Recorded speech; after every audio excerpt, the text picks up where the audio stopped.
Live.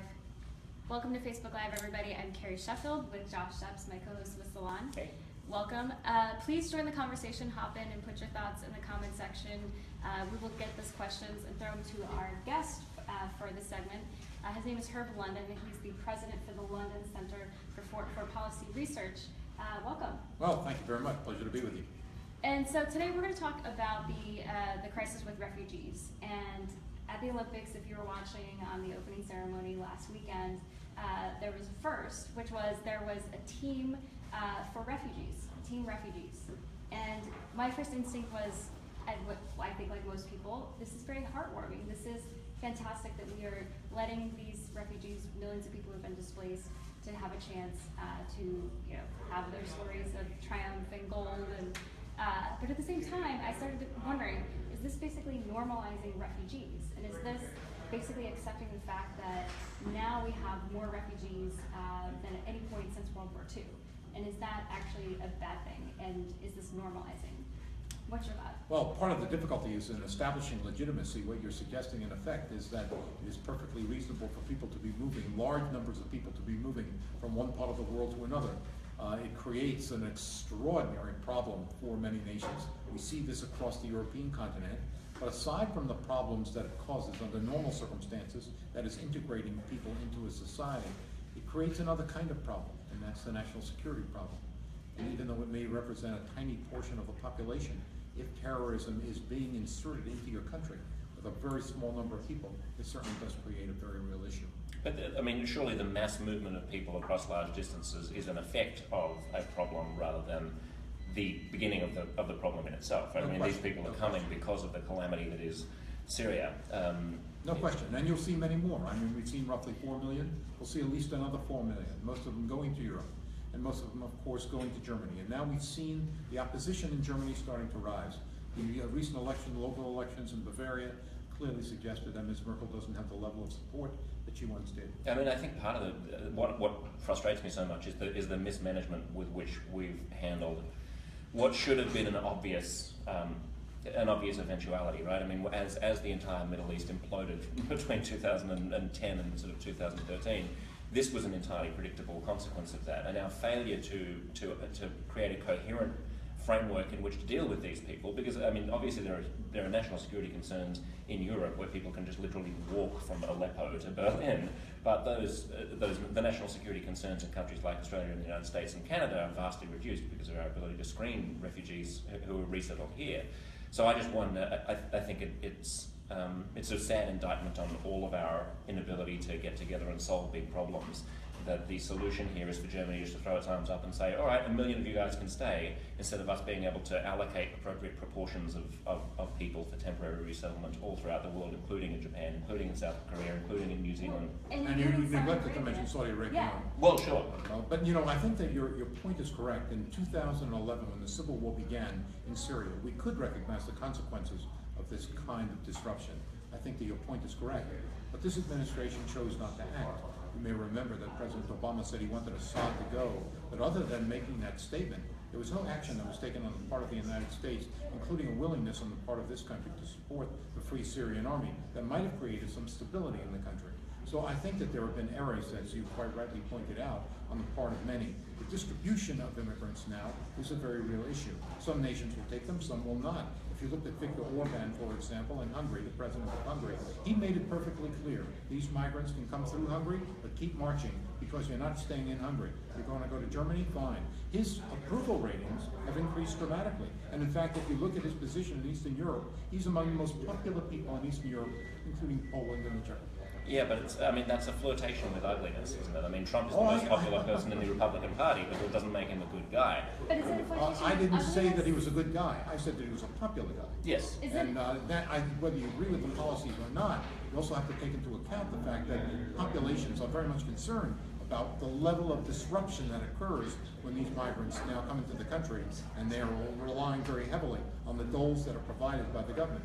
So I think you're right to separate those two things and so we don't conflate them. One is what is politically expedient to do, or which may be the same thing as what is popular to do, and the other is what is the most prudent and humanitarian and sort of long-term strategy. And those two things often don't align, especially when when there's a perception, as there was during the Brexit vote in the UK, for example, that immigrants are putting strains on public services, are making use of free healthcare that locals can't use. Perception can become reality in a sense if it becomes a self-fulfilling prophecy. But I mean, I, as a big fan of immigration broadly, and my whole family came to Australia as refugees after the Second World War. They were Jews fleeing persecution. Were it not for the fact that after the Second World War, the rich countries of the world rolled up their sleeves and said, yes, this is the right thing to do. We have to allow these people in. I wouldn't be alive. There are several things that you've said that I think are interesting. Well, number one, I'm a big fan of immigration, generally speaking. I'm not a big fan of terrorism, however. And so if a small portion of that population... I'll just lay my cards on the table right now. Not a big fan of terrorism. No, but when you made the point that the United States is capable of vetting these people who come through, that is absolutely incorrect.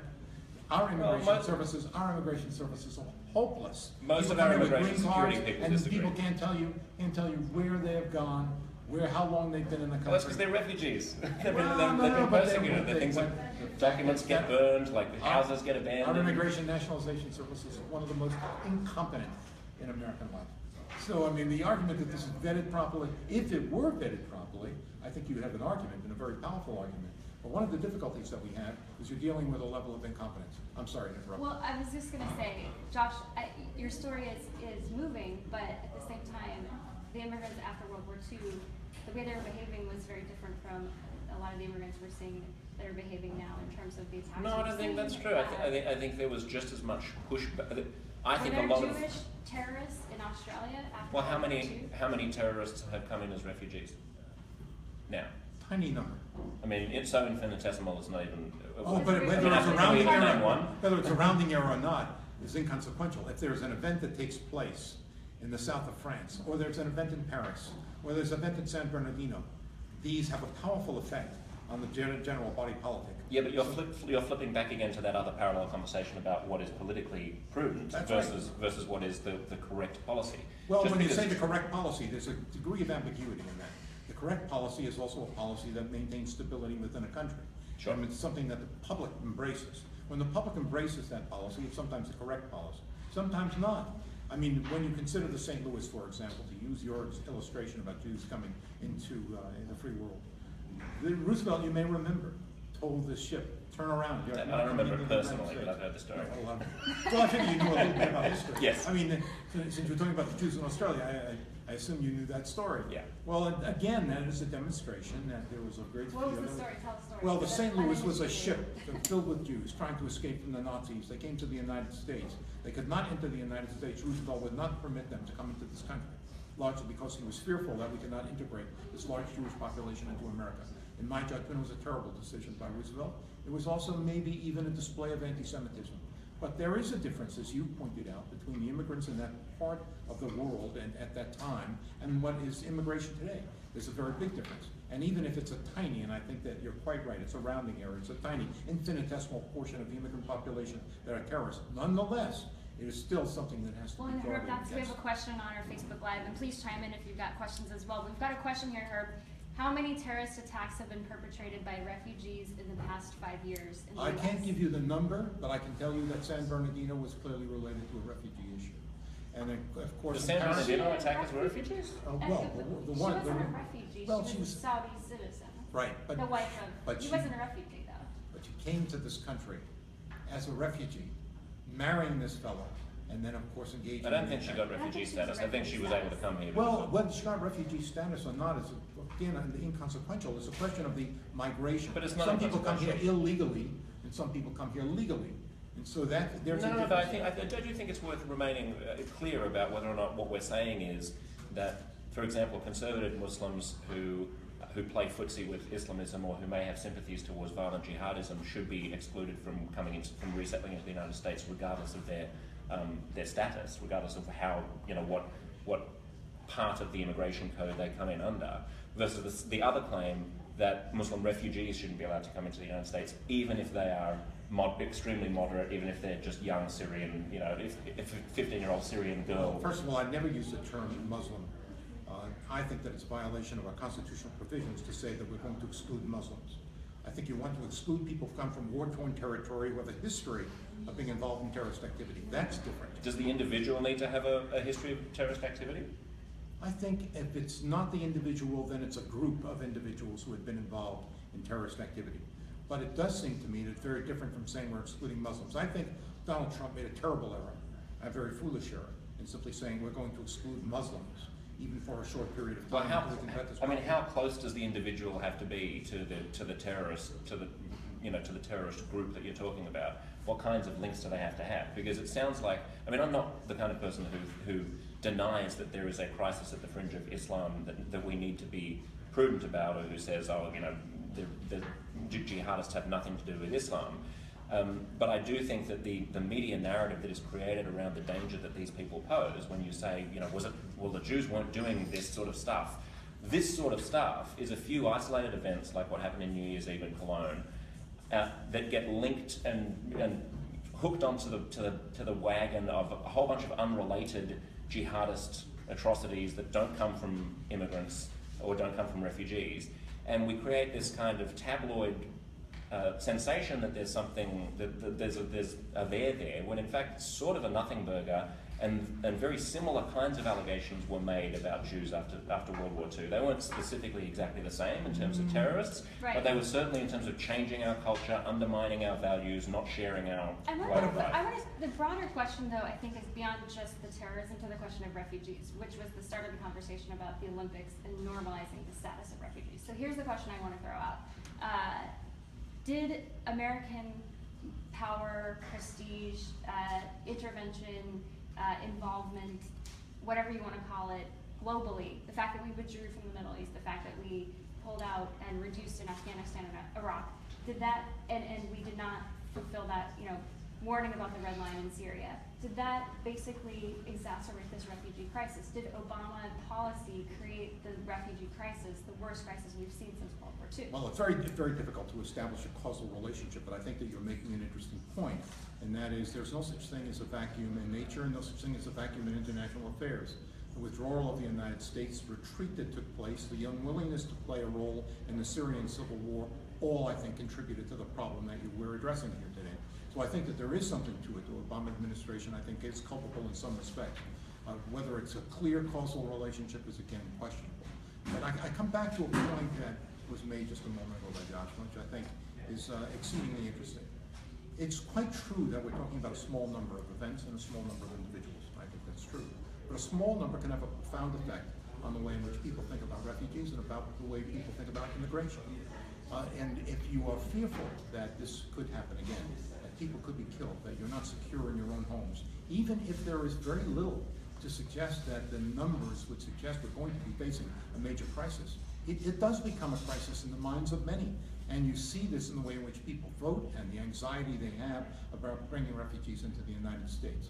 There are some who, of course, understand the compassion issue, as do I. But again, it has to be seen against the backdrop of national security questions and the fear that exists in the society. But I'm finding this conflation between the way people feel and what the best policy is a little bit confusing. It sounds like what you're saying is we shouldn't let refugees in, because if we do, then some of them might commit terrorist attacks that will make people afraid, and those fearful people will vote for bad policies, such as not letting refugees in. Right. And for the record, Do you think this is a weird sort of circular logic? People are going to get afraid. I got to clarify. I think you missed my point. You'll find here that the San Bernardino tax, it was not a refugee situation. It was a K-1 immigration visa, right, which has to do with marriage, and she was a Saudi citizen, not a refugee situation. So. Well, again, it's a distinction. It's a difference without a distinction without a difference. But no, you missed my point. What is good policy? Good policy is very much related to the way in which the public regards the policy. You simply can't say a policy is good. How do we know what is a good policy? A good policy in a democratic society is very much related to what people are. It's related, but it's not the same thing. I didn't say it's the same thing. Well, then what is the bad outcome? You tell me what would be a good immigration policy. What's a good immigration policy? A large, generous policy that has very strong security safeguards, so that the individuals who are coming in are known not to have terrorist links. But I will totally concede that such a policy is not perfect. It's possible for people to slip through. It's also possible, and much more likely, frankly, for terrorists to come into the country as the 19 hijackers did on 9/11, using other kinds of visas, student visas. They can come in under the visa waiver program. They can come in as a tourist. So I think that the downside of having a very slightly higher risk of the system not working and allowing a terrorist to slip through is less than the upside of having a robust, vibrant, multi-ethnic, a pluralistic country that is perceived around the world as being welcoming and not hostile to Muslims. The United States of America accepts 1 million people, immigrants, each year, more than any other nation in the world. We have 1 million. Per capita, that's not very high. 1 million that come in illegally as well. In fact, we're not even entirely sure about how many enter the United States illegally. The policy that you described is exactly the policy that I would embrace. The difference, however, is when you talk about vetting these people, making sure that those who had terrorist activity in the past are not going to be permitted. I'm simply suggesting to you, we do not have that kind of vetting system now. It is not only imperfect, it is broken. There's a big difference between the two. I don't know how much. Demonstrate. I don't know Guys, how much. we're gonna have to leave I don't know right how much there. time, how many interactions you've had with immigration, but they're pretty strict. We'll keep this going They've been thorough about me. over a beer over lunch. So, Herb London, thanks so much. Well, for pleasure to joining be us. with you. Thank you both very much. And You Josh, got it. of course. Of course. All right. Thanks, everyone.